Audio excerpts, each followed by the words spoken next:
Well, good afternoon, brethren. Today I would like to talk about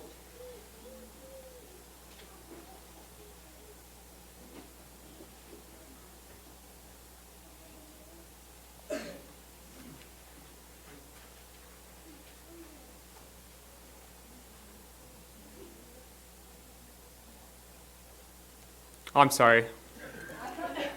Did I make anybody impatient? Well, patience is a vital skill, and that is becoming more and more rare in our world today. Technology has advanced to a point where, God does not often give us immediate solutions.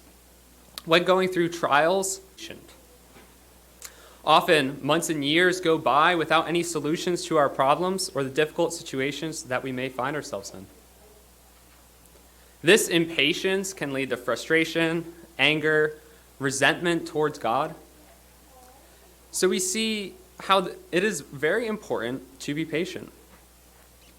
So how do we grow in patience in order to better endure our trials and learn to wait on God to provide our solutions? Well, today, I would like to go over a biblical example of an individual who exercised incredible patience. I would like to focus on the story of Joseph and use it as a guidebook for patiently waiting on God. Now, Joseph was sold by his brothers into slavery as a young man. He was brought down to Egypt, and he worked as a slave for 13 years, of which he spent 2 years in prison, and then waited at least another 9 years to be reunited with his family. During these 22 plus years, Joseph had to work hard in harsh conditions, suffer false accusations that led to his imprisonment, suffer in an Egyptian prison, only to be released into a pagan and perverse society with an entire nation that was counting on him to save them.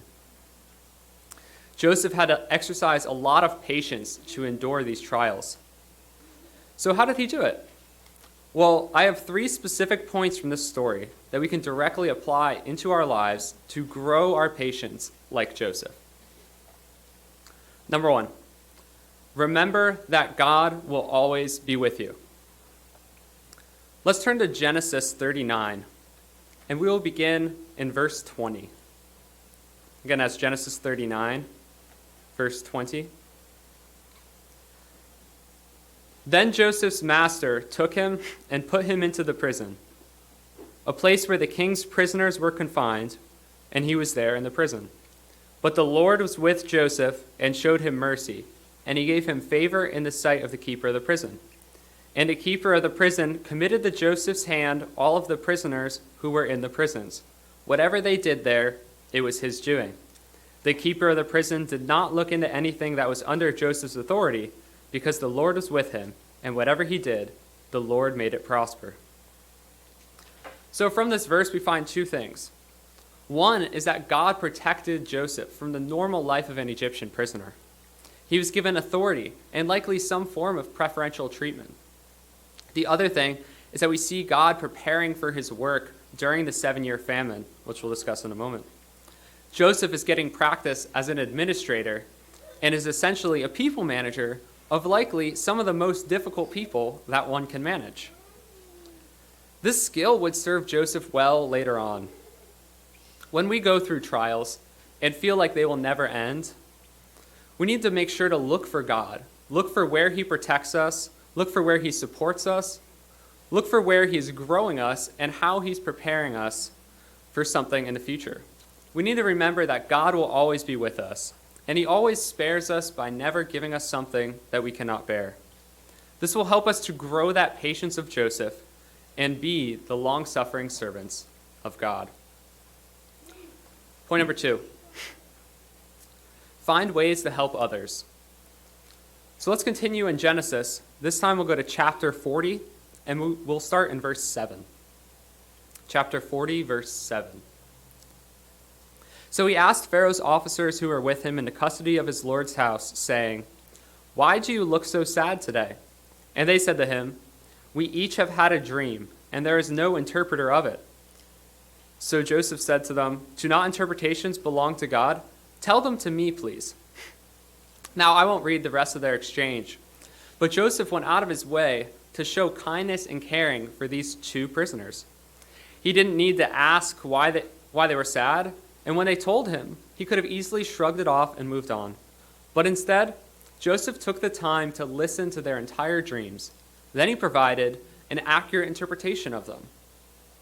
Now, I haven't read the job description of a prison manager in ancient Egypt, but I would venture to guess it does not include emotional counseling or dream interpretation.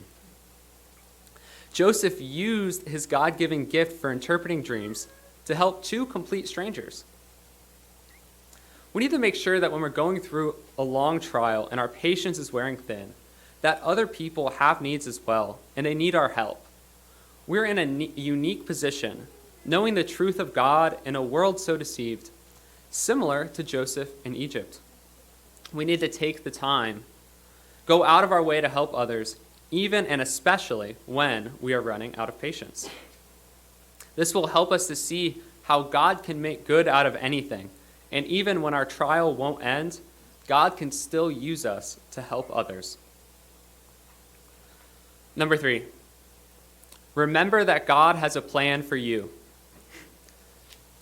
Again, continuing in Genesis, let's go to chapter 41, and we'll begin in verse 14. Then Pharaoh sent and called Joseph, and they brought him quickly out of the dungeon, and he shaved, changed his clothing, and came to Pharaoh. And Pharaoh said to Joseph, I have had a dream, and there is no one who can interpret it. But I have heard it said of you that you can understand a dream to interpret it. Let's skip down to verse 39. This is after Joseph interprets Pharaoh's dream. Then Pharaoh said to Joseph, Inasmuch as God has shown you all this, there is no one as discerning and wise as you. You shall be over my house, and all my people shall be ruled according to your word. Only in regard to the throne will I be greater than you. And Pharaoh said to Joseph, See, I have set you over all the land of Egypt. Joseph then gathered grain during the 7 years of plenty, as he interpreted from the dream, and then stored it up for the 7 years of famine thereafter. Verse 56. The famine was all over all the face of the earth, and Joseph opened all the storehouses and sold to the Egyptians. And the famine became severe in the land of Egypt. So all countries came to Joseph in Egypt to buy grain, because the famine was severe in all the lands. God had a plan. Joseph saved an entire nation, and possibly the entire known world at the time, from starvation. This could have never happened had Joseph not been sold into slavery, or if he wasn't falsely accused or imprisoned, or if he hadn't learned how to be an administrator.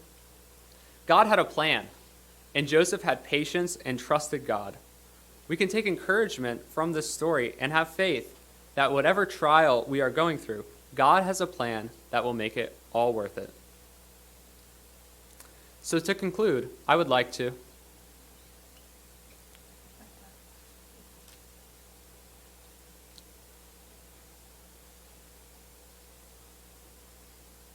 Did it seem a little shorter that time?